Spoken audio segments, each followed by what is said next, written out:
If you're not a dragon main, you're behind. Hey everybody, it's Espira here, and I'll be covering all of the cards from Shadowverse Worlds Beyond's first set featuring Dragoncraft from Legends Rise. Getting it off with the bronze cards, we have Silver Cloud Dragon Rider, an 8-cost 6/6 with Ward. Last words, summon a Vastwing Dragon. Vastwing Dragons being a 5-cost 5/5 token with Intimidate. Card's fine. I mean, we like our defensive options, but at 8, if what you're really wanting to do is just put up a 6/6 and then a 5/5, one of which is Ward, I don't know that that's sufficient enough, especially since the dragon comes on last word. It's not phenomenal in terms of what you'll want to be doing in the late game as you're kind of staving off what your opponent's trying to finish you off with. Going into Sword Snout Trentre, 5-cost 4/6. Fanfare, if you're in overflow, give this follower Storm. 4/6 with Storm, not terrible. If you're playing a Storm/aggressive variant of Dragon, being able to just have as many options as possible to be able to get into the opponent is very much welcome. Then we have Fledgling Dragon Slayer, 4-cost 2/2 Fanfare. Select an enemy follower on the field and destroy it. We do love targeted removal, especially if we're doing anything like playing into a mirror or anything like that, where opponents playing really big things that can be annoying to remove. So the flexibility is nice. Being able to remove only one thing, maybe potentially two if you evolve it, could definitely help. But we do want things that are a little bit more impactful if we're going through all these hoops to be able to ramp our way into bigger bombs. And then we have Little Dragon Nanny, 2-cost 1/1 Fanfare, summon a Fire Drake Whelp. And then on evolve, replicate the effect of this card's Fanfare ability. The Fire Drake Whelp is a 1/1 with Intimidate, meaning it can't be attacked into. This is fine, early stats, doesn't do anything crazy, but if you're just looking to be low to the ground and get some chip damage in on the opponent, it is very much welcome. You guys might not have noticed, but this is a brand new YouTube channel. So if you guys like what I'm doing here, subscribe button down there, much appreciated. Then we've got Whitescale Herald, a 4-cost 4/4 Fanfare. If you're an overflow, restore 4 defense to your leader.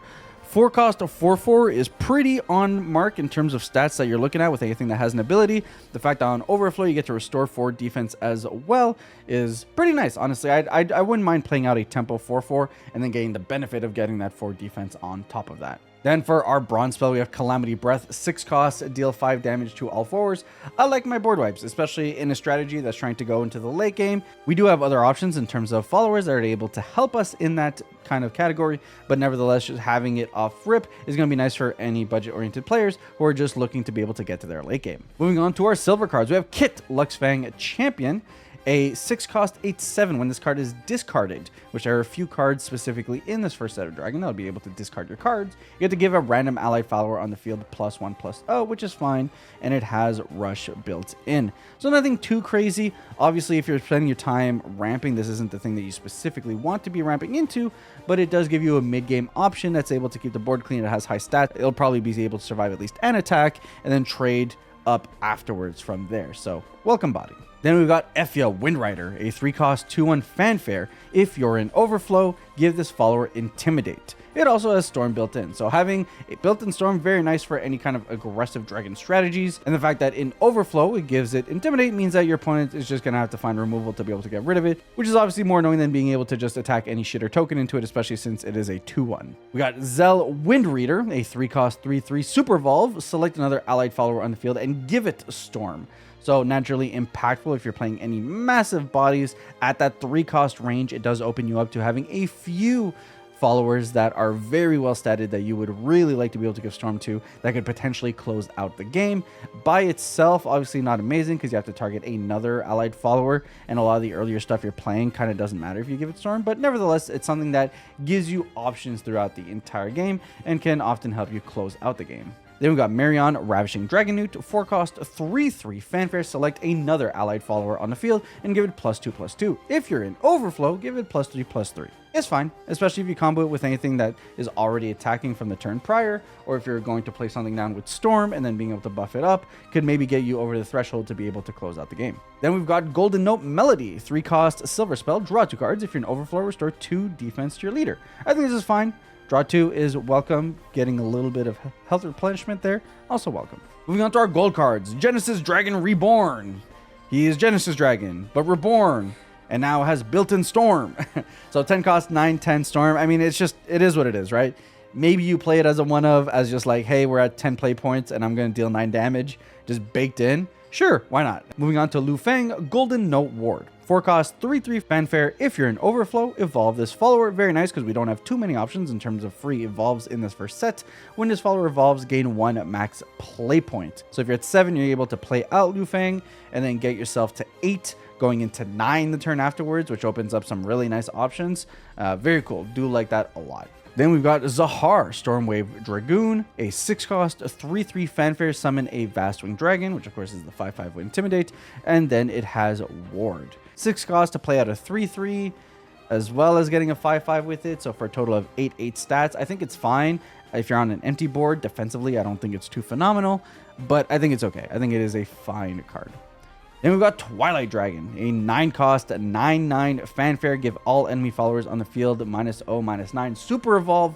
Draw 3 cards. I like this card a lot. Just the fact that it's a baked-in board wipe that you don't need to spend your evolve to be able to get off is huge. If your opponent plays an opposing Twilight Dragon, your Twilight Dragon outs it. And then on super evolve, being able to draw 3 cards, especially when you're in a ramp strategy where in the late game all you're looking for is just gas to be able to kind of close your way, close the door.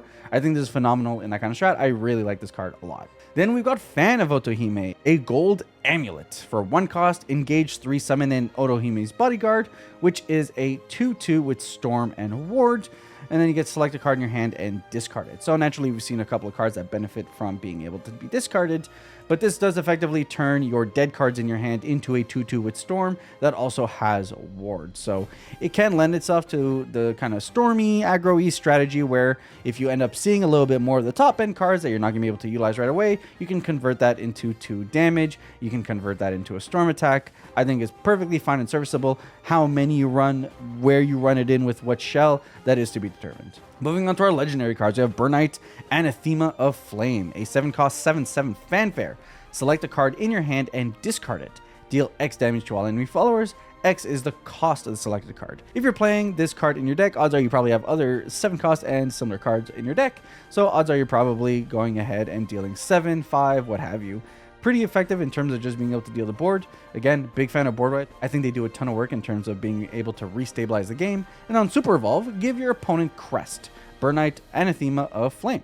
This crest, at the start of your turn, you deal 1 damage to your leader. Once on each of your turns, when your leader's defense is restored, deal 1 damage. So you get 1 of chip damage every single turn. And if your opponent decides to heal, you're going to negate 1 from that heal and kind of set it back down. So that kind of chip damage can really add up, especially if you're going into these endgame turns where your opponent's going to try to heal out of the range of, like, let's say they expect a Genesis Dragon, so they're going to go from 9 to 10.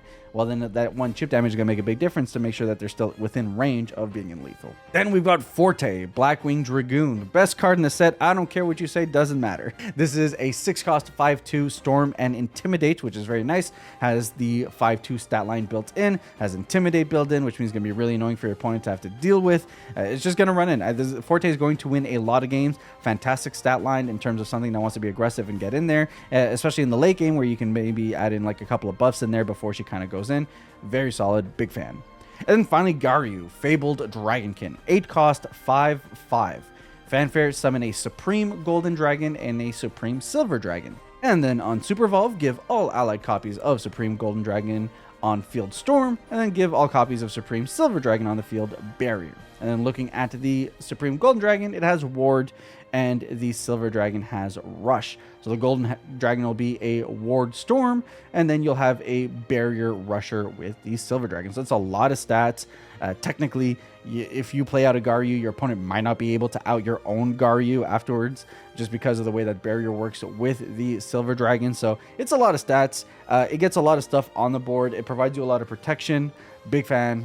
Love what it's doing here. A very impactful final card for Dragon. I do have my biases, but I think Dragoncraft is going to be incredibly fun in this first set and provides a few play options, whether you want to go big or go aggressive. Let me know what's your favorite Dragoncraft cards in the comments down below, and I'll catch you guys on the next one.